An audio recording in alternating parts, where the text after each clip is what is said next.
सो hey guys, आ गया मैं वापस। और आज हम बात करेंगे जोसा के मॉक के रिज़ल्ट के बारे में, मेरे सीईटी के रिज़ल्ट के बारे में, और अभी फ्यूचर में कॉलेजेस ब्रांच वो कौन से चूज़ करूँगा, मैं कौन से ट्राई करूँगा, और तुम्हारे लिए कुछ टिप्स भी दूंगा। सो बात करें सीईटी की मैंने कोई तैयारी की नहीं थी। मैंने पहले भी बोला था सीईटी की तैयारी मैंने क्यों नहीं की थी, ये तुम्हारा मेन क्वेश्चन रहेगा। क्योंकि उसके कुछ दिन बाद एडवांस थी और मेरा फोकस एडवांस पे था। तब मैंने बिल्कुल भी ये सोचा नहीं था कि मेरा एडवांस नहीं होगा। 100% मुझे लगा था कि एडवांस हो ही जाएगा, तो फिर सीईटी मैंने बिल्कुल भी किया नहीं, जो कि गलत था। करना चाहिए था, मिनिमम 7 दिन करता तो फिर और 2 परसेंटाइल बढ़ जाते, या फिर 2 से भी ज़्यादा। मुझे मिले 97 परसेंटाइल एमएसटी सीईटी में। उससे भी मिल रहे हैं बहुत सारे कॉलेजेस, कंप्यूटर साइंस ब्रांच भी मिल रही। पर अगर बात करें सीओएपी पुणे कंप्यूटर साइंस की, उसके लिए चाहिए थे 99 के आगे, और उसके लिए मुझे तैयारी करनी पड़ती और 7-8 दिन मिनिमम। क्योंकि ऐसे बहुत से चैप्टर्स हैं जो कि एडवांस में नहीं है पर सीईटी में है, और वो मैंने डायरेक्टली स्किप मारे थे। ऐसे भी बहुत सारे हैं कि सीईटी एक्चुअली बहुत ईजी है। इसमें 99.9 भी ला सकते हैं, पर तुम्हें फिर थेरोटिकली स्ट्रांग होना पड़ेगा। तुम्हें थ्योरी रीड करनी पड़ेगी, तुम्हें स्टेट बोर्ड के बुक्स रीड करने पड़ेंगे, हो जाएगा। अगर वो पढ़ा भी है एक बार तो भी क्वेश्चन बनने लायक है। मुझे भी लगा नहीं था इतना ईजी है, पर है वो। पिछली बार मिले थे मुझे सीईटी में 96.6 परसेंटाइल, इस साल 97। ऑलमोस्ट कुछ भी ग्रोथ नहीं है, क्योंकि मैंने इस साल कुछ किया ही नहीं सीईटी का मैंने पिछले साल किया था 10 दिन, उससे मुझे मिले इतने परसेंटाइल, और इस साल भी उससे ही मिले मान लो। इस साल वो जो थोड़े से आधा परसेंटाइल बना, उसका रीज़न है क्योंकि मैंने एडवांस के चैप्टर्स जो मैंने टारगेट किए थे एडवांस के लिए, वो बहुत अच्छे से किए थे जी। मैंने इजी चैप्टर्स भी नहीं किए सीईटी में, उसके वजह से मार्क्स डिक्रीज़ हुए, उसके वजह से परसेंटाइल डिक्रीज़ हुई। एक्चुअली मेरे पापा बोल रहे थे कि कर तू सीईटी। सिर्फ 10 दिन पहले से नहीं, मुझे 1 महीने पहले से बोल रहे थे कि सीईटी पे फोकस कर, सीईटी को सेकेंडरी ऑप्शन रख, सीईटी तू बहुत अच्छा कर सकता। मैंने एक भी नहीं सुना, गलत किया था वो। सुनना चाहिए था, पेरेंट्स की बातें सुनो, मैंने नहीं सुनी। ओके, पर मुझे एक्चुअली सीईटी का कुछ ज़्यादा रिग्रेट नहीं है, क्योंकि ये मैंने कभी टारगेट किया ही नहीं था, ना ही उसकी तैयारी की थी। तो फिर फेल होने के बाद उसका कुछ ज़्यादा रिग्रेट है नहीं। रिग्रेट मुझे एडवांस का था, उस दिन मैं बहुत रोया। अभी हो गया न्यूट्रल, क्योंकि अभी मेरे को और चीज़ें पता चलने लगी। मेरे को यही पता चल गया कि अगर मैं आईआईटीएन बनता तो फिर ब्रांच तो कम ही मिल रही थी। मान लो कि क्वालिफाई होता, एक क्वेश्चन नहीं 10 क्वेश्चन और करेक्ट हो जाते, मेरे को ब्रांच बहुत नीचे की मिलती, और उससे शायद मैं ये 4 साल तो मैं 5 स्टार होटल में जीता, पर उसके बाद की जो लाइफ है वो मेरी शायद नर्क बन जाती, क्योंकि उसका पैकेज बहुत कम रहता। सिविल इंजीनियरिंग, मेटलर्जी, इन ब्रांचेस का फ्यूचर नहीं है। तुम इन ब्रांचेस से तभी आगे बढ़ोगे अगर तुम फिर यूट्यूब पे यूज़ कर रहे हो वो अपना आईआईटीएन का टैग। बाकी कोई फ्यूचर नहीं है मेटलर्जी में या फिर सिविल में, मुझे तो नहीं लग रहा। मुझे भी ये पता नहीं था, इनफैक्ट अगर मैं क्वालिफाई होता तो फिर मैं पागल बन के वो ले लेता। अच्छा हुआ नहीं लिया। अब भी मेरे को समझ में आया, रीज़न अब भी समझ में आया। मैं पिछले साल की काउंसलिंग में नहीं बैठा था, मुझे पिछले साल भी बैठना चाहिए था, एक्सपीरियंस आ जाता जोसा का। बिल्कुल भी नहीं आया, और ये सब कुछ नया है। वैसे बात करें रिजल्ट की, जोसा काउंसलिंग का क्या रिजल्ट आया मॉक में, अभी तक राउंड स्टार्ट नहीं हुए, मॉक का रिजल्ट आया। मॉक 1 का जो रिजल्ट आया है वो है, मुझे मिली पुडुचेरी में कंप्यूटर साइंस। पुडुचेरी में कंप्यूटर साइंस मिला, पर सुनो, मैंने वहाँ पे गलती की थी। मैंने एनआईटी पुडुचेरी लिखने की जगह मैंने national institute of technology Puducherry ऐसा लिखा था, समझ रहे हो। और वो जोसा ने डायरेक्टली सिलेक्ट कर दिया। जोसा ऊपर से देखता है प्रायोरिटी में कि क्या है इनकी प्रायोरिटी, नीचे जाता है ये मिल रहा कि नहीं मिल रहा, तो फिर नीचे नहीं मिल रहा, नीचे नीचे पुडुचेरी दिखा, डायरेक्टली सिलेक्ट मार दिया। एक्चुअली उसका भी है पैकेज ठीक ठाक, पर वो बहुत दूर है, इसलिए मैंने कैंसिल कर दिया, और आज मैंने वो कॉलेज मैंने रिमूव कर दिया। आज मॉक 1 का रिजल्ट आया, वो मैंने बताया पुडुचेरी आया। मॉक 2 का रिजल्ट आया, मॉक 2 का रिजल्ट भी आज आया। मॉक 1 का पहले से आया था, परसों आया था शायद। और मॉक 2 के रिजल्ट में आया मुझे ट्रिपल आईटी हरियाणा में मुझे मिला आईटी, और एनआईटी नागपुर में मुझे मिला सिविल। समझ रहे हो, मतलब मुझे एनआईटीएन का टैग मिल रहा है, पर ब्रांच सिविल मेटलर्जी और वैसा नहीं चाहिए मुझे।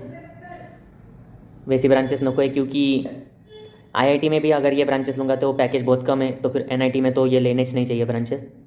कुछ तो भी अच्छे, जैसे कि इलेक्ट्रॉनिक्स, कंप्यूटर साइंस में के सब ब्रांच, जैसे कि एआईडीएस और बहुत सारे ब्रांचेस कंप्यूटर साइंस में, वैसे ब्रांचेस चलेंगे मुझे। इलेक्ट्रॉनिक्स भी चलेंगी, और इलेक्ट्रॉनिक्स के एक ब्रांच नीचे तक मैं देख सकता हूँ, और नीचे नहीं चाहिए मुझे। क्योंकि अगर मान लो कि मैंने एनआईटी में ले लिया अभी सिविल, ठीक है, जो कि मेरे को मिल रहा है, मान लो मैंने वहाँ पे टॉप किया, मैं अभी सिर्फ फ्यूचर का सोच रहा हूँ 4 साल बाद क्या होगा। 4 साल का मैं सोच नहीं रहा, मेरे को कुछ नहीं, मैंने मेरे प्रिपरेशन में जेई के प्रिपरेशन में मेरा टैलेंट यूज़ नहीं किया, मेरा 100% नहीं दिया, मेरे को कॉलेज में देने का है। ये मैं ट्राई करूँगा अभी, फिर से शायद आलस करूँगा, एनीमे देखूँगा, पर मेरा ट्राई है कि बिल्कुल नहीं देखना, इस बार पढ़ाई करनी है कॉलेज में।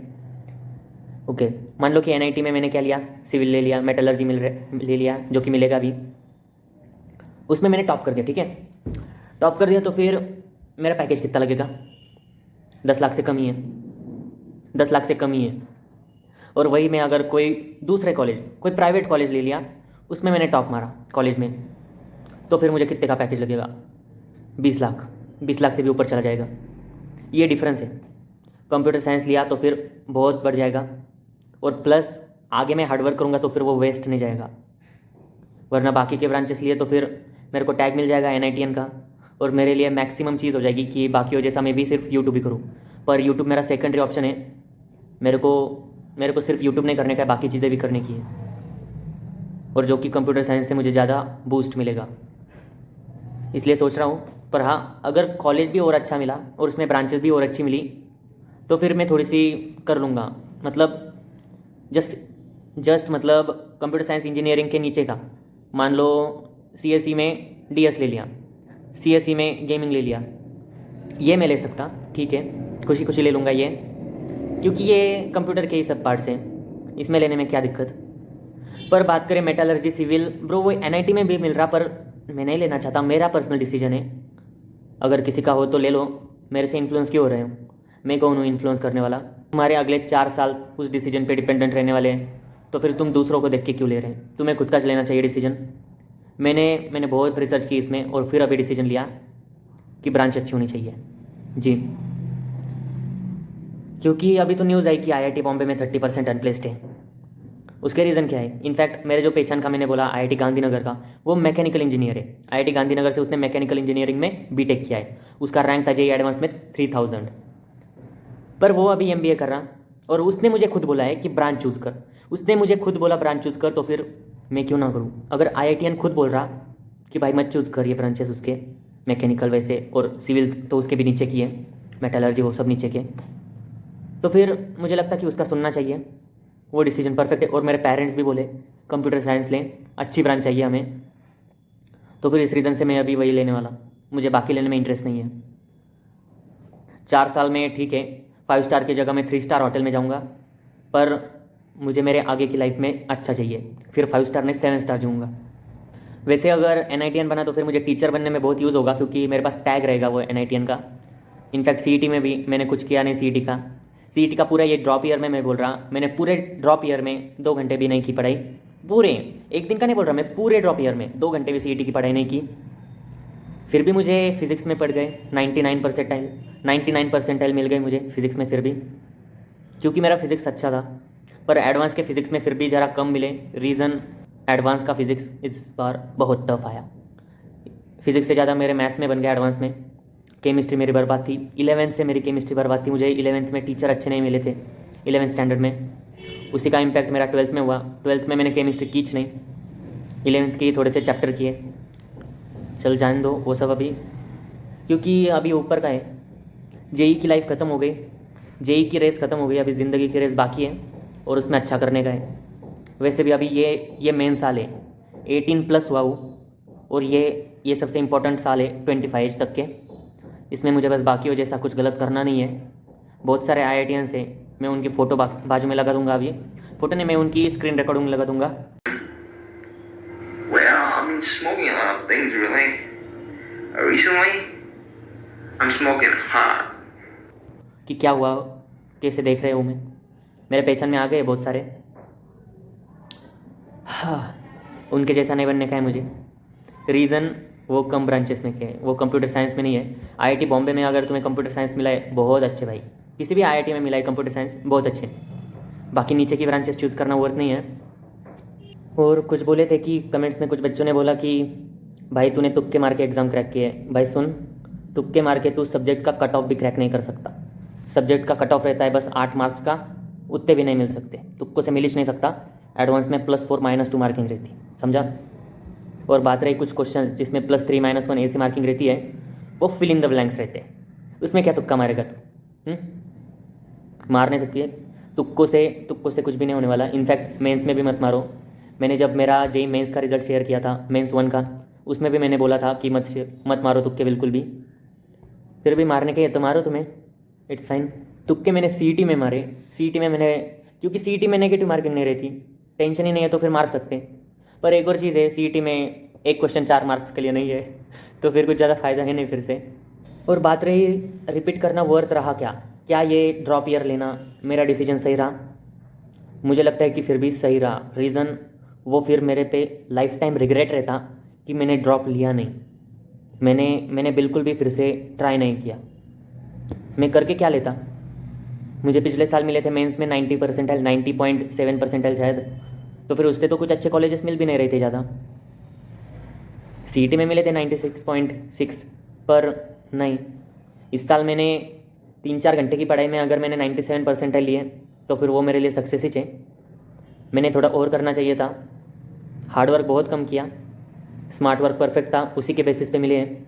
अगर तुम्हें 99 के आगे चाहिए तो तुम्हें स्मार्ट वर्क भी चाहिए, हार्ड वर्क भी चाहिए, दोनों चाहिए। एक से होने नहीं वाला, ये लिख के ले लो, एक से नहीं हो सकता।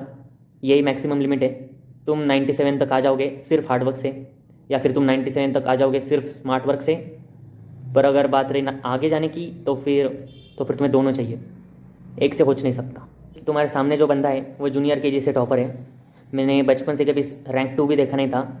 इनफैक्ट सिर्फ मैंने 8 स्टैंडर्ड में रैंक 3 देखा। रीज़न मेरा हाथ फ्रैक्चर हुआ था, बाकी फिर मैं कभी रैंक 2 आया नहीं। इसमें मैंने इतना गंदा किया, पर मुझे नहीं लगता मैंने ज़्यादा गंदा किया, क्योंकि मैंने प्रिपरेशन में कुछ ज़्यादा पैसे खर्च किए नहीं।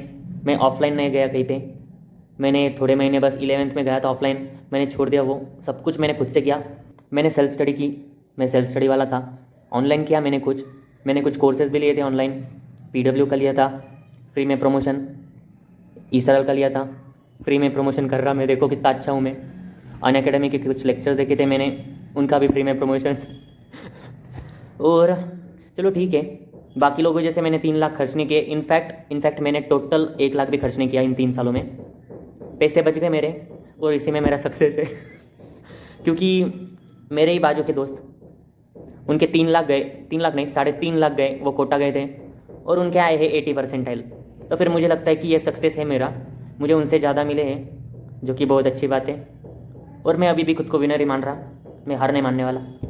मेरे साथ मेरे भगवान है, मुझे पेरेंट्स का अप्रूवल मिला है, बाकियों के अप्रूवल की कुछ ज़्यादा